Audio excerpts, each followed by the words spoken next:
Fish naman for tonight. Hindi na namin fish. Dito na isdahil of course. Ngayon tayo miso soup. Yun na yung miso soup natin. Yan. Maganda yan para healthy. Lagyan pa natin ng nahulog. Ng kutsara. Lagyan pa natin ng gulay. Sinali ulit natin. Haluin natin. Yan. Haluin natin.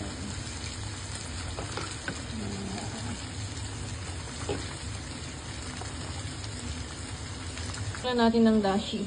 Lagyan natin ng dashi kasi gusto nila kayo. Tapos, lagyan natin mamaya ng miso paste.